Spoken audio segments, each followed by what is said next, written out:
રાજકોટના બાળ સંરક્ષણ ગૃહમાંથી બાળકો ગુમ થઈ ગયા છે।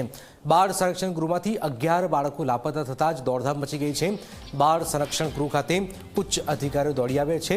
પોલીસ દ્વારા સ્થાનિક કર્મચારીઓની પૂછપરછ થાય છે। પોલીસે આસપાસના સીસીટીવી તપાસવાની કામગીરી હાથ ધરી છે। ફરાર થયેલો એક બાળક સુરક્ષિત પરત પણ પાછો આવ્યો છે।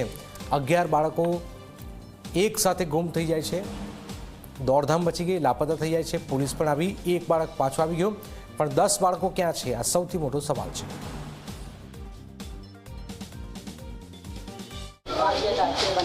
छह बंदे क्या करने के लिए गए थे वो लोग? वो बोले भाग जाने का ऐसा बोला था। दूसरा बंदा कहाँ से गए? यहाँ पे पुलिस की આજે જે આપણું ઝોનલ ઓબ્ઝર્વેશન હોમ છે, જે આખા સૌરાષ્ટ્રમાં જે પણ એવા ગુના થતા હોય એને જુવેનાઇલ જસ્ટિસ બોર્ડ સમક્ષ જે 18 વર્ષથી ઓછી ઉંમરના બાળકો હોય એને રજૂ કરવાતા હોય છે અને આને ઓબ્ઝર્વેશન હોમમાં રાખતા હોઈએ છીએ।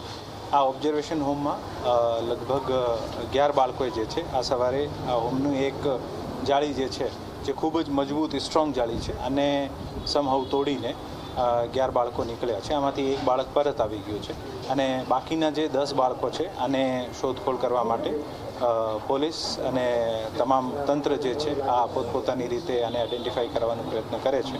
પોલીસ દ્વારા ઇનફ નંબર્સમાં ટીમ્સ ડિપ્લોય કરીને અને ટેકનોલોજી અને હ્યુમન ઇન્ટેલિજન્સનો યુઝ કરીને આ બાળકોને શોધવાનો પ્રયત્ન કરવામાં આવશે અને આ બાળકો એક વખત અહીંયા પ્રસ્તુત થઈ જાય પછી આને જુવેનાઇલ જસ્ટિસ બોર્ડના સમક્ષ જે છે આ પેશ કરવામાં આવશે। પ્રધાનમંત્રી